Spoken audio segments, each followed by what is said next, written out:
By the time you got Brian's call, you were already busy as a bee, crushing metal, shredding scrap, as you worked at a Fazbear scrapyard. This meant any franchise around the West Coast would send you broken animatronics, pieces and bits. You were meant to sort out the still functioning parts and scrap the broken ones. In fact, it had been this scrapyard, which had been in your family's possession for generations, that scrapped the old toy animatronics from way back when. Your family made a killing from that, by simply keeping their shells and a few bits and pieces and selling that to an amusement park. Brian was high. You could hear that out of his voice. Yet what he reported to you was incredibly distressing. The Pizzaplex had burned down. Dang it. You wanted to go there next month for your birthday. Brian mentioned that he would send the animatronics to you. They were in bad shape, but you were not meant to turn them into metal cubes just yet. The higher-ups were still considering what was cheaper, repairing or scrapping. But knowing the track record of the company, it was going to be repairing no matter what. The Glamrocks, or what was left of them, arrived in a lorry truck. On a clipboard, you took inventory. Chica, no beak, broken shell. Looks like she was in a hydraulic press, you muttered. Roxanne, missing eyes, missing arm, missing face. The robot in question began to sob and flail her arms. The two men carrying her immediately dropping the animatronic, taking a few steps back in fear. And probably unable to turn off. You rolled your eyes. Monty came in on a wheelbarrow. At first you just thought it was just a couple of shell pieces, but no. Monty broken in half, arms severely damaged, no hands to be found, and loose jaw. You looked at the worker pushing the cart. Immediately on the scrapper? I want to say yes, but I'll just check on him later. Remember that rotten Bonnie? The one we got a few years ago from the amusement park? Higher-ups were super pissed off when I just jokingly said straight to the scrapper with you. They really want to reuse any usable parts they get. Cheapskates. Next up was the daycare attendant. Soot, half-melted face, torn clothes. Otherwise no observable damage. You're actually pretty well preserved. You raised an eyebrow. That's good. The hyperactive robot was in factory reset mode, probably because he was making a fuss during transport. So you should probably restore his AI backups later. Finally, strapped to a big transport truck came DJ Music Man. Your eyes widen. Never had something this big been in your yard.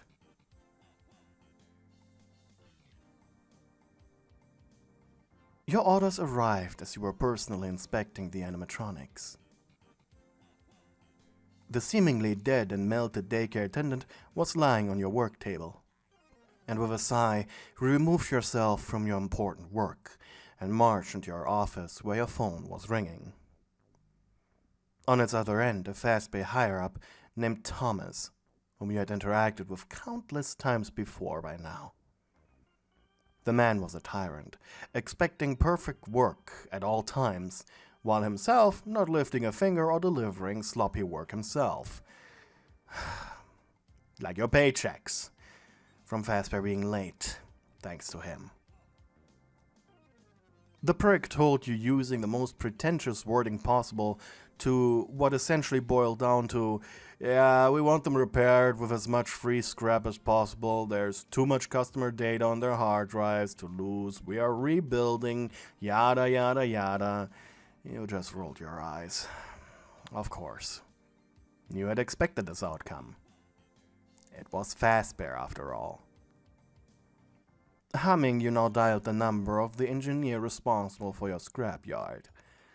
While you technically were allowed and capable of repairing the animatronics, doing this alone was not only way too time-consuming, especially with the way too strict deadline given to you by Thomas, but also dangerous. You had previously worked on a broken Montgomery that almost bit your hand off. You still had the scars on your wrist as proof. Plus, having someone fight for your paycheck with you was always a delight. Hello. Hey, Kevin. I need some muscles on the scrapyard. Got it. I can be with you first thing in the morning. How does that sound?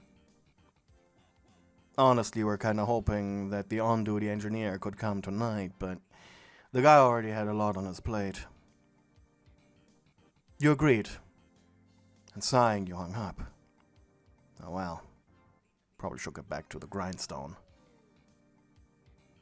You returned to your workstation only to let out an annoyed exhale. The table was empty.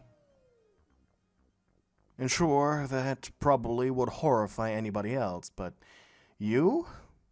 Not anymore. You were used to that. You turned to the Glamrocks. The only one of them who had moved was Montgomery. Specifically, his mouth had moved. You cross your arms as you look down at the half-cut robot. He couldn't resist your gaze for too long, as a mechanical garble came from him. Your gaze shifted over to the others. No, they definitely were offline. They would have moved by now otherwise. Where is he, Monty? You asked impatiently. His shoulders shook as he tried to move, but there wasn't enough strength left in him. Grr, was all he said before returning to just feral growls. Rolling your eyes, you turned to your delivery truck. Pressing your ear against its container, you heard shuffling from inside. There were a few options you had, but honestly, the direct approach was the only one you had patience for right now. You reached for your company-issue Roxy taser. Unlike the Monty taser guards used, this one was considered the ranged option, with a sticky surface to attach to machines, letting you shock them. Of course, no one questioned why anti-animatronic weapons were given to any employee of at least a medium importance, you among them.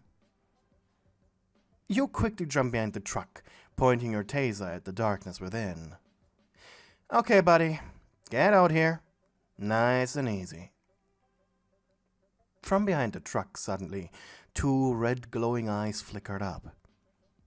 The animatronic grunted, painfully. And with a sigh, you turned on the taser's built-in flashlight. The robot jumped back at the brightness. Yeah! He shouted. I wasn't even doing anything! Come out. Now. I'm not a patient woman. No! The light! It hurts! You inhaled through your mouth to calm your nerves. I really don't want to fire, okay? The shot gets registered by Fazbear Entertainment, and the warranty on the thing expires. Alright? So nice and easy. Turn the light off. We can talk. You want to talk, right? That's why you haven't shot me yet. You took a few steps behind yourself until you're back at the gate, finally pointing the taser away. Okay. The robot slowly approached the opening of the truck, sitting down at its edge. The daycare attendant clearly was in his moon mode. though even when you pointed the flashlight at him, he didn't revert to sun, which was strange.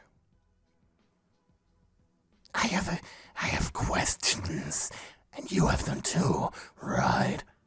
So, let's answer and ask like a game. He sighed. Right. You crossed your arms. Why are you in there? Almost shyly, the robot tapped his fingers together. I don't know where we are. I got scared. This isn't a promotion, obviously. Judging by the state of my body. Broken, melted, broken, melted, broken, melted. The animatronic grabbed his flat head, pulling at it as he tried to process his situation as he repeated these words. Scared for the merchandise, you readied your weapon again. Instantly he stopped squirming. This place can only be the scrapyard. I don't want to be scrapped. There's still so much nap time to have. Calm down. Calm down? Calm down? You're pointing a gun at me! You suppressed a chuckle. Instead, you exhaled slowly. Listen. His right eye flickered faintly. Yes, you are the Fasper scrapyard. He whimpered afraid, pulling his legs up into the fetal position. But you raised a hand defensively. I was ordered to fix you. The robot blinked, the exposed bits of its endoskeleton mouth twitching into a smile. Now, more questions. Why are you awake? You asked challengingly. The robot slapped his own face with such force that you were afraid he just broke his own head. Sun is afraid, refuses to come out. Even with the light burning me up, I can feel it. It's so bright, it's painful. And Eclipse, oh Eclipse, he is fighting for control. My head feels like it's splitting apart. But I won't let him this time. The last time I let him win, I was pushed back so far. Couldn't even punish a little brat anymore who was awake during nap time. Right. You furrowed your brows. Did you just say Eclipse? The machine nodded. Eclipse.exe was meant to be the actual personality of the daycare attendant during the time they were used for plays, due to the glitchiness and specificness of lighting required. That idea was quickly abandoned. This one, probably because of the damage he had received, he seemed to be able to switch personalities at will, more or less. Most likely due to a glitch. This made him unique. A collector's item. His worth just had skyrocketed. And you grinned, approaching the robot. Your greed giving you the necessary motivation to speak your next words. You know, if you're afraid of being scrapped, why don't you become my animatronic? He tilted his head. Your machine? You'd then be my property, and I decide whether or not I'd like to scrap you. Less chaos and less people you need to make happy. I like less chaos, but your orders are to repay me. Almost smugly, you pulled out a handkerchief, rubbing over a soot-covered mask in a almost motherly way. Tisk, tisk, tisk. I just say you're too damaged to be repaired. But that would be lying. You leaned in closer, whispering into where his ear was located. Yeah, but there's no daycare to ban me from this time, is there? Moon shuddered, but he didn't know why. He wasn't afraid. And his brain was sending out pleasure signals, though he didn't understand. For the rest of the day, you were screwing with the machine in a more literal sense, removing his old plates, revealing the unique slender daycare attendant endoskeleton. There was enough damage to say the least. So decide. Broken cables, singed electronics, and worst of all, was the fact that his battery was in the last percentages. You feared if he turned off now, he'd shut off for good.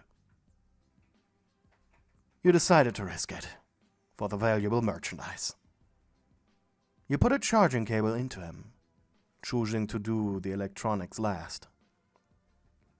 To say it was a nightmare was an understatement. First of all, he kept fighting you at every second, as he felt the pain of the repairs. But this was something he had to deal with, if he didn't want to die, that is. Which thankfully, he didn't. After the cleaning was done, you replaced his broken arm with a new one. Finally, it was time to shut off the electronics. As your fingers hovered over the shut-off button, the robot called out to you. Miss Mechanic. Yes? Please.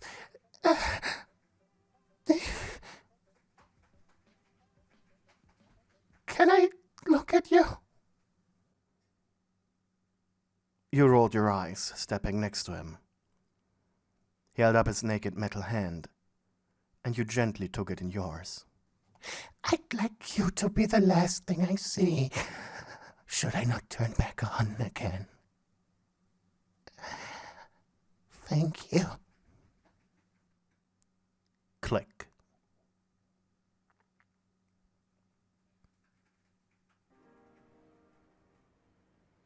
It was 3 days later inside your basement.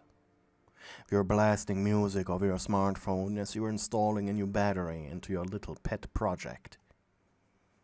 You had decided to spray paint ancient toy animatronic shells you had somewhere else in storage still, and a few other tidbits you had, to create your animatronics shell. The company seemed to have brought the excuse that the daycare attendant was unsalvageable. Not that they really seemed to care about him, they really just wanted the Glamrocks. Though considering his damage, that was understandable. The battery too was a hand-me-down. Some old block thing that didn't even fit into the slot, so you customized a holder for the thing for what you set as his breastplate shell, and rigged it up with a few cables. Once it was activated, your next goal for your little pet was getting an actual Glamrock battery to install, and the daycare attendant shell pieces. But for now, this was enough. You rubbed your nose as you stepped next to your work PC. Moon was connected to it with a simple internet cable, which luckily worked. After you turned him off a few days ago, he'd no longer turn on as expected. And your hope was, after fixing him up and manually initiating his boot-up sequence, he would work again. You watched with bated breaths as the commands on your PC were processing. Slowly you bobbed your head in tandem to the music. It was really the only thing keeping you from sweating bullets right now. Did you have just a bunch of fancy junk on your table and wasted all that time for nothing?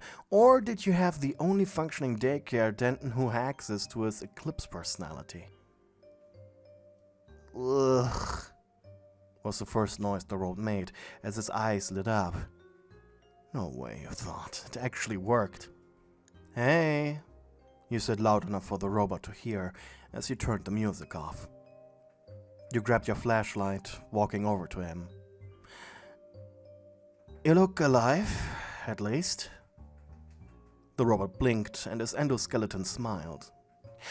Oh, you are the Miss Mechanic Moon was talking to, exclaimed Eclipse. Smirking, you asked, is he there too? We're all here. Oh, I'm so happy I can feel my arms and hands again. Without warning, the robot grabbed you by the shoulders, pulling you close into a tight embrace. I'm so happy. You can't believe it. I'm so glad I trusted you. You huffed. Yeah, me too, I guess. You smirked. Either way, you're my property now. You do what I tell you. Got it? His embrace was getting a little tight. Again, without warning, his hands crawled up your neck, forcing your faces to clash. Oh, of course. We are all yours. Your eyes stared into his red, glowing orbs. You weren't sure what you were feeling right now, but his fingers were gently gliding through your hair.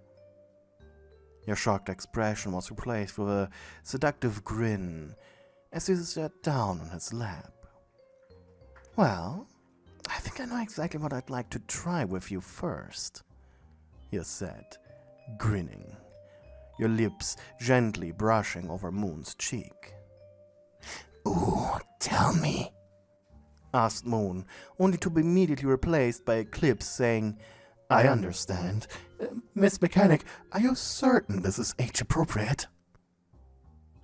Oh, the point is not being age-appropriate right now, Eclipse. Moon chuckled.